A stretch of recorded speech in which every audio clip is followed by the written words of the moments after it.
ಸ್ನೇಹಿತರೆ ನಮಸ್ಕಾರ. ಹಿಂದೂ ಪತ್ರಿಕೆಯಲ್ಲಿ ಈಗ ಸಾಂಪ್ರದಾಯಿಕವಾಗಿರ್ತಕ್ಕಂಥ ಪತ್ರಿಕೆಗಳು ಹಲವಾರು ಕಾರಣಗಳಿಗಾಗಿ ಇವತ್ತು ಒಂದು ಸುದ್ದಿ ಬಿತ್ತರಣೆಯಲ್ಲಿ ಇವತ್ತು ಚಾನಲ್ಗಳಾಗಿರ್ಬೋದು, ಪತ್ರಿಕೆಗಳಾಗಿರ್ಬೋದು, ಸುದ್ದಿ ಬಿತ್ತರಣೆಯಲ್ಲಿ ಒಂದು ನಿಷ್ಪಕ್ಷಪಾತವಾದ ವರದಿಯನ್ನು ಮಾಡುವಲ್ಲಿ ಎಡವುತ್ತಾ ಇವೆ ಮತ್ತು ವಿಶ್ವಾಸಾರ್ಹತೆಯನ್ನು ಕಳೆದುಕೊಳ್ತಾ ಇವೆ. ಮತ್ತು ಸಾಂಪ್ರದಾಯಿಕವಾದ ಮಾಧ್ಯಮಗಳ ಮೇಲೆ ಬಹಳಷ್ಟು ಏನಂದರೆ ಜನರ ಒಂದು ಒಲವು ಕಡಿಮೆ ಆಗಿದೆ. ಸಾಮಾಜಿಕ ಜಾಲತಾಣದಲ್ಲಿರ್ತಕ್ಕಂಥ ಖಾಸಗಿ ಚಾನಲ್ಗಳ ಮೇಲೆ, ಕೆಲವೊಂದು ವಿಶ್ವಾಸಾರ್ಹ ಚಾನಲ್ಗಳ ಮೇಲೆ ಅಲ್ಲೂ ಫೇಕ್ ಸುದ್ದಿ ಹರಡೋರಿದ್ದಾರೆ. ಇಂಟರ್ನೆಟ್ಟಲ್ಲಿ ಇದರಲ್ಲಿ ಫೇಕ್ ನ್ಯೂಸು ಏನು ಟ್ರೆಡಿಷ್ನಲ್ ಮೀಡಿಯಾದಲ್ಲಿ ಆಗಿದೆ ಅಥವಾ ಫೇಕ್ ಅನ್ನೋದಕ್ಕಿಂತ ತಮಗೆ ಬೇಕಾದ ರೀತಿಯಲ್ಲಿ ಇಂಟರ್ಪ್ರಿಟ್ ಮಾಡಿ ವರದಿಗಳನ್ನು ಬರೆಯೋದು ಆಗ್ತಾಯಿದೆ. ಅದರ ಬಗ್ಗೆಯೂ ಕೂಡ ಇವತ್ತು ಜನರಿಗೆ ಆಸಕ್ತಿ ಕಡಿಮೆ ಆಗಿದೆ.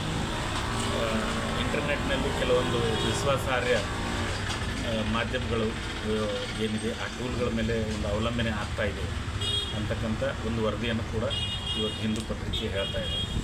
ಮೊನ್ನೆ ಪ್ರಕಾಶ್ ರಾಜ್ ಅವರು ಮಾಧ್ಯಮಗಳ ಬಗ್ಗೆ ಒಂದು ಹೇಳಿಕೆ ಕೊಟ್ಟಾಗ ಒಂದು ದೊಡ್ಡ ಸಂಚಲನೆಗೂ ನೋಡಿತ್ತು. ಅದಾದಮೇಲೆ ಸುಮಾರು ಅಲ್ಲಿ ಚರ್ಚೆ ಘರ್ಷಣೆ ಎಲ್ಲ ಆಯಿತು. ಆಮೇಲೆ ನಿನ್ನೆ ಒಂದು ಮಹಿಳಾ ಮತ್ತು ಮಕ್ಕಳ ಕಲ್ಯಾಣ ಇಲಾಖೆ ಇನ್ನೊಂದು ಸುದ್ದಿಯನ್ನು ಕೊಟ್ಟಿದೆ. ಮುಖ್ಯಮಂತ್ರಿಯವರು ಹೊಸದಾಗಿ ಪ್ರಮಾಣ ವಚನ ತಗೊಂಡಾಗ ನಾನು ಮರುಪರಿಶೀಲನೆ ಮಾಡ್ತೀನಿ ಗೃಹಲಕ್ಷ್ಮಿ ಅರ್ಜಿಯನ್ನು ಅಂತ ಹೇಳಿದರು. ಅದು ಬಿಟ್ಟರೆ ಅದು ಹೊಸದಾಗಿ ಬಂದಾಗ ಅವರು ಆರ್ಥಿಕವಾಗಿ ಸ್ವಲ್ಪ ಹಣಕಾಸಿಂದು ಯೋಚನೆ ಮಾಡಲಿಕ್ಕೆ ಹೇಳಿರ್ತಾರೆ. ಆಮೇಲೆ ಅದು ನಿಖರವಾಗಿ ಪ್ರಾಕ್ಟಿಕಲಾಗಿ ಎಲ್ಲ ಮಾಡಬೇಕು. ಅದು ಅವರು ಇಲಾಖೆ ಅಧಿಕಾರಿ ಸಿಬ್ಬಂದಿ ಸಚಿವರೆಲ್ಲ ಸೇರಿ ಮಾಡ್ತಾರೆ.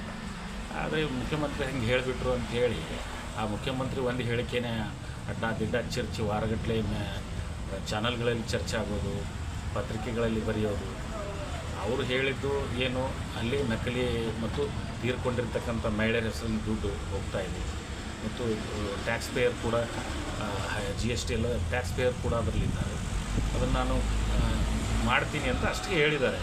ಅದು ಹೇಳಿದ್ದೇ ತಡ ಅದಕ್ಕೆ ಎಷ್ಟು ಬೇಕಷ್ಟು ಒಂದು ವಿಷಯವನ್ನು ಸೇರಿಸಿ ಇರೋ ಸತ್ಯ ಇಷ್ಟೇ ಅವ್ರು ಹೇಳಿದ್ದು. ಅದಕ್ಕೆ ಇನ್ನೂ ಸುಮಾರು ಸುದ್ದಿಗಳನ್ನು ಸೇರಿಸಿ ಸುಳ್ಳು ಸುದ್ದಿ ಅದು ಇದು ಮಾಡಿ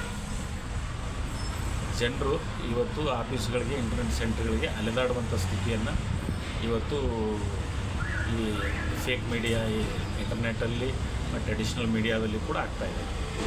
ಕೆಲವೊಂದು ಜನರು ವಿಶ್ವಾಸಾರ್ಹತೆ ಆ ಮಾಧ್ಯಮದಲ್ಲಿ ಉಳಿಸ್ಕೊಂಡಿದ್ದಾರೆ. ಅವರು ಅಂಥವೇನು ಪ್ರಕಟಣೆ ಮಾಡೋಕ್ಕೆ ಹೋಗಲಿ.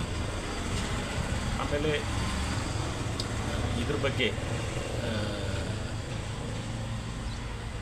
ಏನಂದರೆ ಇತ್ತೀಚೆಗೆ ಇಂಟರ್ನೆಟ್ನಲ್ಲಿ ಬಂದಿರತಕ್ಕಂಥ ಕೆಲವೊಂದು ವಿಶ್ವಾಸಾರ್ಹ ಮಾಧ್ಯಮಗಳು ಮತ್ತು ಸಾಂಪ್ರದಾಯಿಕ ಮಾಧ್ಯಮಗಳಲ್ಲಿ ಕೆಲವರು ಒಂದು ವಿಶ್ವಾಸಾರ್ಹತೆಯನ್ನು ಕಾಯ್ಕೊಂಡಿದ್ದಾರೆ. ಅದರ ಮೇಲೆ ಜನರ ನಂಬಿಕೆ ಇದೆ. ಉಳಿದವರು ಕೂಡ ಉಳಿಸ್ಕೊಳ್ಳಿಕ್ಕೆ ಪ್ರಯತ್ನ ಮಾಡಬೇಕು ಅಂತಕ್ಕಂಥ ವಿಚಾರವನ್ನು ನಾವು ಇಲ್ಲಿ ಪ್ರಸ್ತಾಪಿಸಿ ಈ ವಿಡಿಯೋನ ಇಲ್ಲಿಗೆ ನಿಲ್ಲಿಸೋದಕ್ಕಿಂತ ಮುಂಚೆ ಮತ್ತು ಪ್ರಕಾಶ್ ರಾಜ್ ಅವರ ಮಾರಿಕೊಂಡ ಮಾಧ್ಯಮಗಳು ಹೇಳಿಕೆ ನೆನಪು ಮಾಡಿಕೊಂಡು ಮಾರಿಕೊಂಡ ಮಾಧ್ಯಮಗಳಲ್ಲ, ನಾವು ನಿಜವಾಗ್ಲೂ ಮಾಧ್ಯಮ ಅನ್ನುವ ಒಂದು ಗಟ್ಟಿತನವನ್ನು ತೋರಿಸ್ಬೇಕು ಅಂತಕ್ಕಂಥ ಮಾತನ್ನು ಹೇಳಿ ಈ ವಿಡಿಯೋನ ಇಲ್ಲಿಗೆ ಮುಗಿಸ್ತಾ ಇದ್ದೀನಿ. ನಮಸ್ಕಾರ.